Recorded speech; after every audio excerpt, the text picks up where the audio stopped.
नमस्कार, सुबह के 9 बजने वाले हैं और वक्त है 9 की 9 खबर का। और सबसे पहले बड़ी खबर गया से, जहां पर सुरक्षा बलों और पुलिस के संयुक्त कार्रवाई सामने है। नक्सली अशोक कुमार भोक्ता को गिरफ्तार किया गया। ये बड़ी सफलता। दो AK-47, एक इंसास सहित मैगजीन जब्त किया गया है, जिसकी तस्वीरें आप इस वक्त देख पा रहे हैं। इमामगंज थाने के दुखदपुर गांव में ये कार्रवाई की गई। ये बड़ी सफलता सुरक्षा बलों को हाथ लगी है। गया से ये खबर, जहां पर इमामगंज थाना क्षेत्र में कार्रवाई में नक्सली अशोक कुमार भोक्ता को गिरफ्तार कर लिया गया है, जिसके पास से 2 AK-47 और एक इंसास राइफल बरामद किया गया। हमारी टीम सर्च करी, बाद में कमांडर रह जाए इधर। बाकी बड़ी खबर सीवान से, जहां भूमि विवाद में हुए खूनी संघर्ष के मामले सामने आए हैं। इस खूनी संघर्ष में 15 लोग जख्मी बताए जा रहे हैं। 4 की हालत गंभीर बनी हुई है। घटना रघुनाथपुर थाना क्षेत्र के अभिमनुआ गांव की है। खबर के मुताबिक 2 पक्ष भूमि विवाद को लेकर आपस में भिड़ जाते हैं और दोनों पक्षों के बीच जमकर मारपीट होती है। लाठी डंडे एक दूसरे के ऊपर चलाए जाते हैं। 15 लोग इस मारपीट में जख्मी हुए हैं। 4 घायलों को बेहतर इलाज के लिए रेफर भी किया गया है, जिनकी स्थिति गंभीर बताई जा रही है। और घटना के बाद से गांव में तनाव का माहौल है। स्थानीय पुलिस अब मामले की तहकीकात में जुट गई है।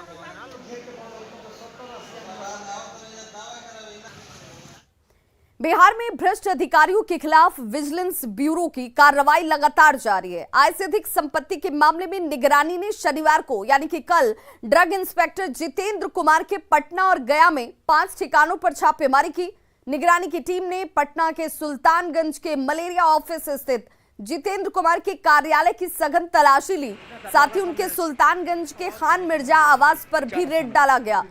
छापेमारी में ड्रग इंस्पेक्टर के घर से अभी तक लगभग 4 करोड़ रुपए कैश और 38,27,000 के जेवरात बरामद किए गए हैं। जब्त रकम की गिनती के लिए मशीन को बुलाना पड़ा। यहां पर मशीन मंगवाई गई, नोटों की गिनती की जा सके।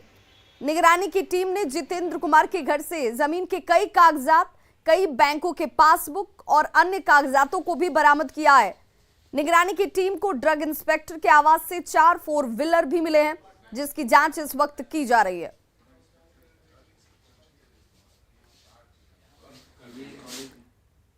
घूसखोर ड्रग इंस्पेक्टर जितेंद्र कुमार की संपत्ति को इस ग्राफिक्स के जरिए भी समझने की जरूरत है। जितेंद्र कुमार के घर से देखिए 4 करोड़ 11 लाख रुपए जब्त किए गए हैं। कैश के तौर पर यह रकम जब्त की गई है। वहीं उनके बैंक खातों की बात करें तो 29,67,000 रुपए जमा है। जितेंद्र कुमार के घर से जो जेवरात मिले उसकी कीमत तकरीबन 38 लाख से ज्यादा है, जबकि जमीन के 5 कागजात बरामद किए गए, जिसकी अभी इस वक्त जांच की जा रही है। इतनी संपत्ति एक ड्रग इंस्पेक्टर के पास, आप समझ सकते हैं कि बिहार के सरकारी बाबू कितने अमीर हैं। इन्होंने शायद ये नौकरी सिर्फ संपत्ति बनाने के लिए ही की है, न कि राज्य के कर्मचारी का जो काम होता है वो करने के लिए।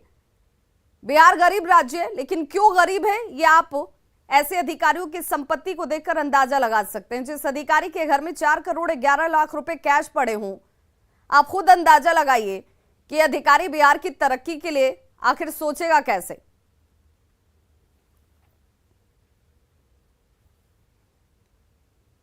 और अब बात बिहार में कोरोना के अपडेट को लेकर बड़ी जानकारी के तौर पर, तो बिहार में लगातार कोरोना के मामले जो हैं वो बढ़ रहे हैं। कोरोना की रफ्तार बढ़ती हुई साफ नजर आती है। पिछले 24 घंटे में 155 नए केसेस संक्रमित के तौर पर सामने आ चुके हैं। बिहार में कोरोना की रफ्तार एक बार फिर से बढ़नी शुरू हो गई है। सचेत और सावधान रहने की जरूरत है। 24 घंटे में 155 मामले। पटना के खास तौर पर बात करें तो एक दिन में यानी 24 घंटे में 61 नए केसेस सामने आ गए। राज्य में एक्टिव केस बढ़कर अब 638 हो चुका है। वहीं शनिवार को 152 संक्रमित सामने आए थे। 24 घंटे में जो ठीक होने वाले लोग हैं उनकी संख्या 92 रही।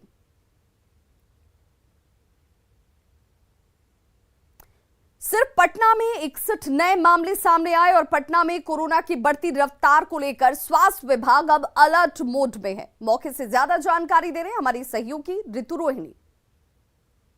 राजधानी पटना समेत बिहार भर में जो है कोरोना एक बार फिर से अपना आतंक मचा रहा है। कोरोना के मामले की बात करें तो बीते 24 घंटे में तकरीबन राज्य भर में 55 नए मामले सामने आए हैं, जिसमें 61 मामले जो है वो राजधानी पटना के ही हैं।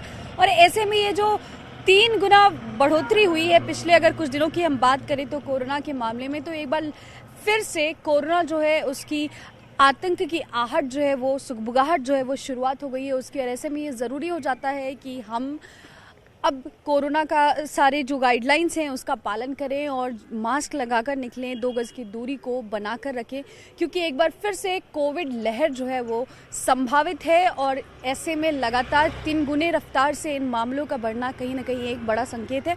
हम बात करें राजधानी पटना के अलावा तो भागलपुर में जहां 17 नए मामले आए हैं, वहीं गया और मुजफ्फरपुर में 12 मामले आए हैं। तो ऐसे में ये ज़रूरी है कि हम सारे ही गाइडलाइंस को फॉलो करें और कोरोना से खुद को बचा कर रखें। न्यूज़ 18 के लिए ऋतुरोहिणी, कैमरामैन मनीष के साथ पटना।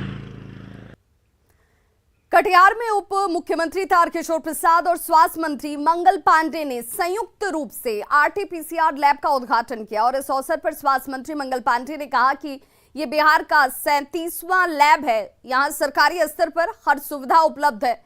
वहीं डिप्टी सीएम ने कहा कि स्वास्थ्य विभाग निरंतर बेहतर सेवा विस्तार के माध्यम से लोगों के भरोसे पर खरा उतरा है।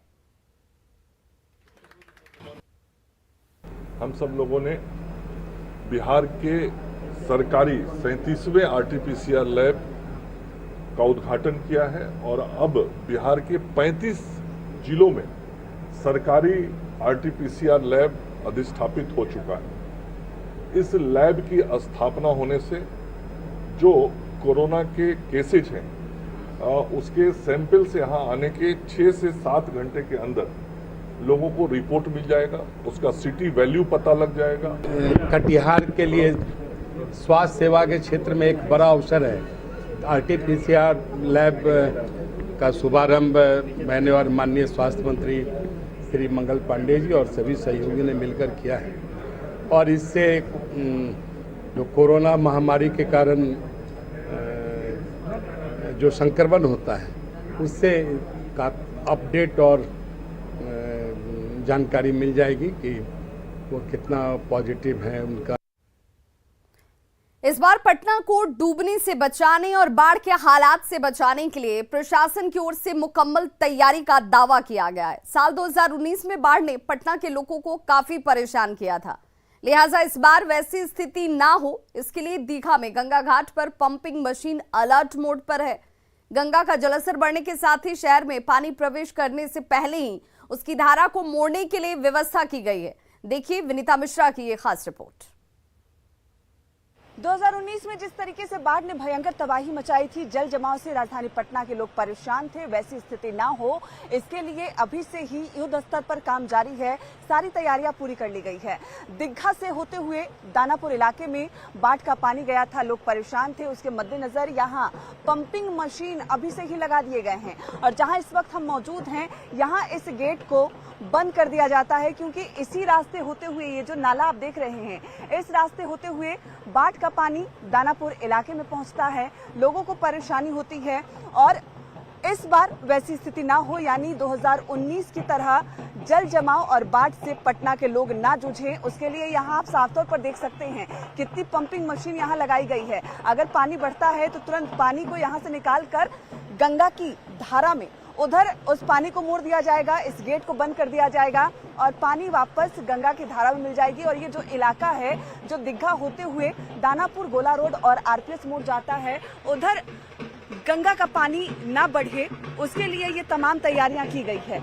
आगे जो गंगा घाट है जहां पानी का लेवल बढ़ता है, वहां क्या कुछ तैयारी की गई है, हम वहां की तस्वीर भी आपको दिखाएंगे कि वहां प्रशासन के द्वारा क्या कुछ तैयारी की गई है। यहाँ तो आपने देख लिया मशीन लगाई गई है, लेकिन गंगा घाट पर क्या कुछ तैयारी की गई है, चलिए आपको वो भी दिखाते हैं। बाढ़ से निपटने के लिए तैयारी पूरी कर ली गई है। दीघा घाट पर इस तरीके से बोरे में मिट्टी बंद करके रखा गया है ताकि अगर पानी का लेवल बढ़े तो लोगों को परेशानी ना हो, बाढ़ की समस्या ना झेलनी पड़े। दीघा घाट पर इस वक्त मौजूद हैं हम। 2019 का वो दिन आपको याद होगा जिस तरीके से बाढ़ ने भयंकर तबाही मचाई थी। हर इलाके में सिर्फ पानी ही पानी, जल जमाव से लोग परेशान थे। सबसे ज्यादा दीघा से जो जल का स्तर अधिक हुआ था, दानापुर और गोला रोड इलाके में महीनों तक जल जमाव से लोग परेशान थे। इस बार वैसी स्थिति ना हो, इसके लिए मुकम्मल तैयारी कर ली गई है। यहाँ साफ तौर पर आप देख सकते हैं, अभी बारिश उतनी अधिक नहीं हुई है, जल का स्तर नहीं बढ़ा है, लेकिन तैयारी बिल्कुल कंप्लीट है। इस तरीके से यहाँ तैयारी की गई है कि अगर जल का स्तर बढ़ता है तो उसे कैसे पानी के लेवल को यही रोका जाए, कैसे गंगा की धारा को आगे ना बढ़ने दिया जाए, जल जमाव की स्थिति उत्पन्न ना हो, बाढ़ की स्थिति उत्पन्न ना हो, उसकी मुकम्मल तैयारी यहाँ कर ली गई है। वहाँ पर मेरा घर में ठेवना भर पानी हो गया था। अब इंसान लगता है पूरा व्यवस्था के साथ है, हुआ है, बालू भराल है। अब वैसा स्थिति नहीं है, लगता है पिछली बार परेशानी हुई थी, इस बार हाँ अभी नहीं होगी। जो सामने आपको पुल नजर आ रहा है, जो निर्माण कार्य चल रहा है, वो पूरा डूब गया था। पानी का लेवल इतना ज्यादा था कि वो पूरा डूब गया था। अंदाजा लगा सकते हैं आप कि कितनी भयावह स्थिति थी उस वक्त। वैसी स्थिति ना दोहराई जाए, इसके मद्देनजर प्रशासन की तरफ से अभी से ही मुकम्मल तैयारी कर ली गई है। लोगों ने कि अगर गंगा में भी अगर पानी का जल स्तर बढ़ता है तो उस स्थिति में भी स्लूइस गेट को उसको बंद करके और फिर जो भीतर का पानी है उसको ड्रेन आउट किया जाए, तो उसके लिए भी जो है सो मुकम्मल व्यवस्था वहां पर की गई है। और जो पंपिंग सेट्स हैं तो उसका भी अधिष्ठापन जो है सो वहां पर किया गया है। तैयारी का लेवल है वो साफ दिखा रहा है कि इस बार अगर बारिश होती है, जल जमाव होता है, बाढ़ की समस्या, जल जमाव की समस्या राजधानी पटना के लोगों को नहीं झेलनी पड़ेगी। कैमरा पर्सन मनीष जुनेजा के साथ विनीता मिश्रा, न्यूज़ 18 पटना। कैमूर में दुर्गावती के श्रीगांव गांव में डायरिया का कहर जारी है। गांव में अब तक 100 से ज्यादा लोग डायरिया की चपेट में आ चुके हैं। मोहनिया से आई स्वास्थ्य विभाग की टीम 24 घंटे यहां पर कैंप कर रही है। आशा दीदियों को भी तैनात कर दिया गया है। मोहनिया अनुमंडलीय अस्पताल के डॉक्टर भी ये मान रहे हैं कि नल जल योजना की क्षतिग्रस्त पाइप से हो रहे सप्लाई का गंदा पानी पीकर लोग बीमार पड़ रहे हैं। ऐसे में लोगों को पानी उबालकर और छानकर पीने की सलाह दी जा रही है।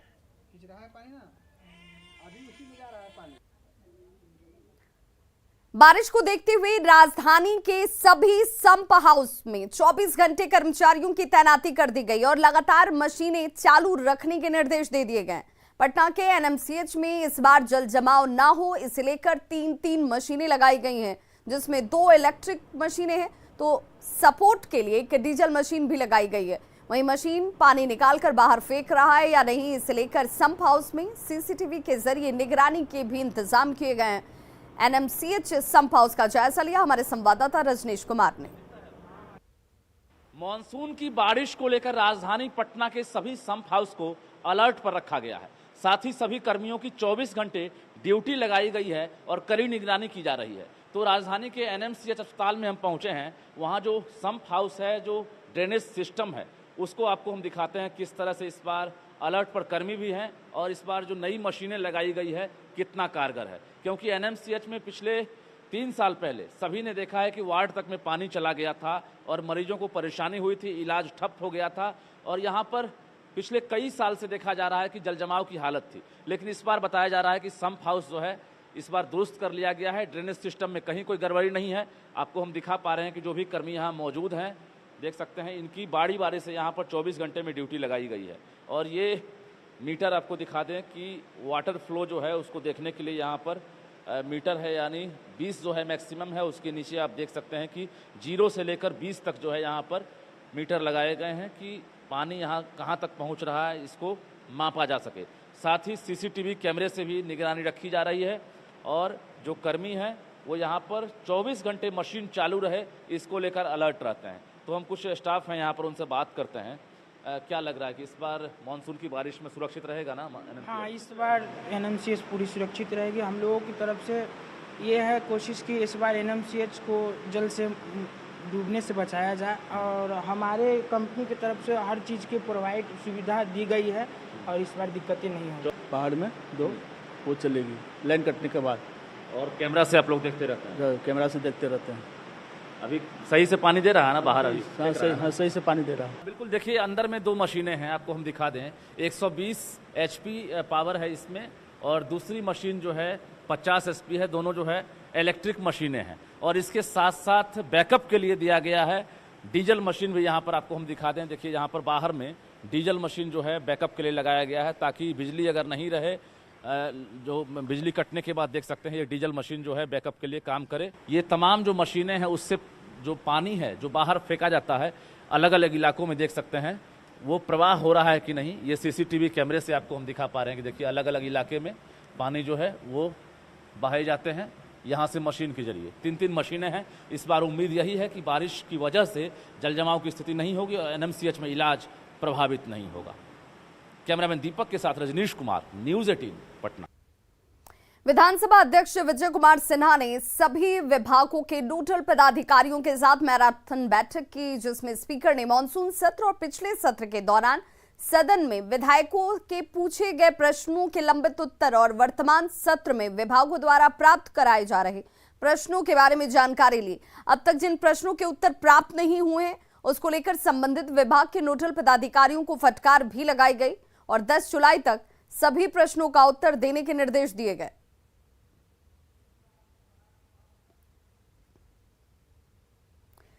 और रांची से बड़ी खबर, जहां मांडर उपचुनाव की काउंटिंग अब तक शुरू नहीं हुई। स्ट्रांग रूम में ईवीएम ले जाने का काम जो है वो शुरू हो रहा है। थोड़ी ही देर में ईवीएम की काउंटिंग जो है वो शुरू होगी। सुबह 8 बजे से होनी थी मतों की गिनती, लेकिन जो जानकारी है कि अब से थोड़ी देर में ईवीएम की काउंटिंग शुरू होगी। सुबह 8 बजे से हालांकि ये शुरू हो जाना था। स्ट्रांग रूम से ईवीएम ले जाने का काम अब जाकर शुरू किया गया है। काउंटिंग हॉल में ईवीएम को ले जाया जा रहा है। चाक चौबंद सुरक्षा इंतजाम और थोड़ी ही देर में ईवीएम की काउंटिंग की शुरुआत हो जाएगी। तो सुबह 8 बजे से मतों की गिनती होनी थी, लेकिन मतों की गिनती ईवीएम से जो होनी थी वो अब तक शुरू नहीं हो पाई। इसके पीछे वजह क्या रही ये भी जानना बहुत महत्वपूर्ण। मांडर उपचुनाव की काउंटिंग शुरू नहीं हो पाई है। ईवीएम के जरिए जिस काउंटिंग को शुरू करना था वो अब तक शुरू नहीं हुआ है। कहा जा रहा है कि बस सबसे कुछ वक्त में इसकी काउंटिंग की शुरुआत हो जाएगी, यानी कि परिणाम और नतीजे आने में भी वक्त लगेगा, क्योंकि काउंटिंग की शुरुआत जो 8 बजे से होनी थी वो अब तक शुरू नहीं हो पाई है। मुख्य मुकाबला देखिए, शिल्पी नेहा तिर्की और बीजेपी कैंडिडेट की अगर बात करें तो गंगोत्री कुजूर, इनके बीच में मुख्य मुकाबला है। जनता ने क्या कुछ फैसला किया इसके लिए परिणाम का, नतीजों का इंतजार करना है। लेकिन स्ट्रांग रूम में ईवीएम ले जाने का काम इतनी देर से क्यों शुरू हुआ, ईवीएम की काउंटिंग क्यों देर से शुरू हुई, जानने के लिए हमारे सहयोगी अविनाश हमारे साथ जुड़ गए। अविनाश, क्या वजह रही जो काउंटिंग शुरू नहीं हो पाई, इतना वक्त लग गया जो 8 बजे से होना था? देखिए, अभी फिलहाल काउंटिंग शुरू हो चुकी है और निश्चित तौर पर जो 8 बजे का समय था, 8 बजे पोस्टल जो बैलेट हैं उनकी काउंटिंग शुरू हो जानी चाहिए थी, लेकिन जो अंदर से सूचना आई उसके मुताबिक 8:30 बजे के लगभग में पोस्टल काउंटिंग की शुरुआत हुई और उसी दौरान जो स्ट्रांग रूम में ईवीएम रखे गए थे उसे काउंटिंग हॉल तक पहुंचा दिया गया है। तो अब ये कह सकते हैं कि जब हम बात कर रहे हैं तब अंदर काउंटिंग हॉल में जो ईवीएम मशीन है उनकी काउंटिंग भी शुरू हो गई होगी और ये कहा जा सकता है कि जिस तरह से तैयारियां थी और जिस हिसाब से जो समय तय किया गया था 8 बजे का, उसमें जरूर आधे घंटे का विलंब हुआ है। अविनाश, ये आधे घंटे का जो विलंब हुआ है तो हम ये भी मान के चलें कि जिस परिणाम के लिए लोग इंतजार कर रहे हैं उसमें भी थोड़ा और विलंब?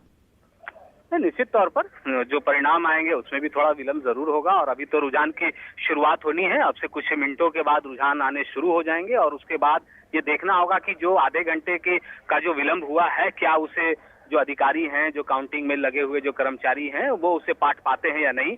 लेकिन ये कहा जा सकता है कि जो शुरुआती दौर में जो अंदेशा लगाया जा रहा था कि 9 बजे तक पहला रुझान आ जाएगा, वो अभी फिलहाल आता हुआ नहीं दिख रहा है। चलिए, बहुत बहुत शुक्रिया अविनाश इस तमाम जानकारी के लिए। आप इस पर नजर बनाए रखिए, आगे भी अपडेट अपने दर्शकों तक सबसे पहले न्यूज़ 18 बिहार झारखंड पहुंचाएगा। पटना के ललित कला अकादमी में बिहार का पहला प्राइड एग्जीबिशन लगाया गया और इस प्राइड ट्रेड एग्जीबिशन के तहत Bihar is for love theme के जरिए LGBTQ कम्युनिटी के लोगों के लिए खास तौर पर 5 दिवसीय प्रदर्शनी लगाई गई है। 29 जून तक चलने वाले इस एग्जीबिशन के जरिए समाज में जेंडर फ्लूडिटी को लेकर संदेश देने की कोशिश की जा रही है। देखिए पटना संवाददाता ऋतु रोहिणी की रिपोर्ट। प्यार की ना कोई भाषा होती है और ना कोई जेंडर, इसी का संदेश देते हुए पटना के ललित कला एकेडमी में प्राइड थ्रेड एग्जीबिशन लगाया गया है। आप यहाँ मेरे पीछे इस मैनिक्विन के जरिए इस संदेश को समझने की कोशिश करिए, जिस तरीके से इस आदमी के ऊपर साड़ी पहनाई गई है और ये संदेश देने की कोशिश की गई है कि जो आमतौर पर हम लोग कहते हैं कि हैंडसम आदमी और खूबसूरत महिला, तो महिलाएं जो हैं वो हैंडसम काम कर सकती हैं और आदमी जो है वो खूबसूरत हो सकता है। और महाराष्ट्र के यवतमाल जिले में जहां पानी की भारी कमी है, पानी की हर बूंद मायने रखती है, पर हर पानी के स्रोत में कहीं ना कहीं कोई कमी है। वाटर एड की मदद से यहां की महिलाओं ने पानी की समस्या से लड़ने का जिम्मा उठाया। आइए देखते हैं मिशन पानी की ये रिपोर्ट।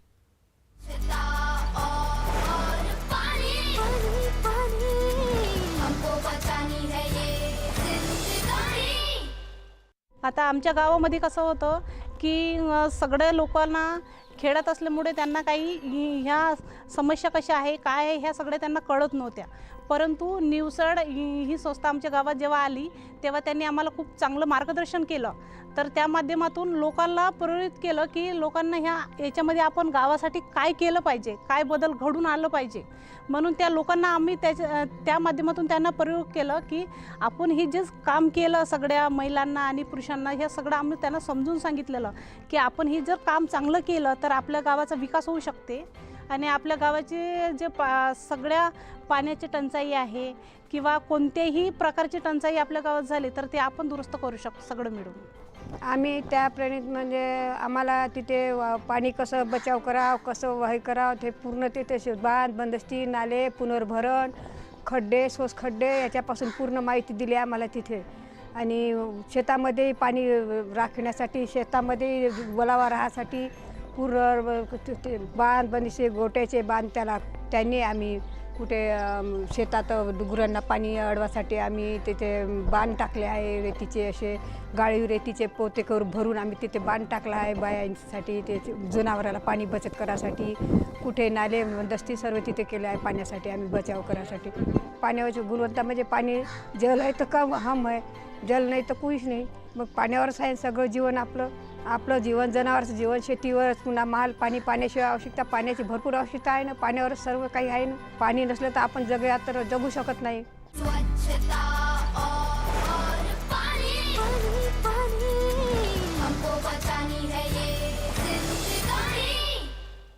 तो खबरों का सिलसिला लगातार जारी, आप देखते रहिए न्यूज़ 18 बिहार झारखंड। यहाँ खबरों का सिलसिला कभी नहीं थमता।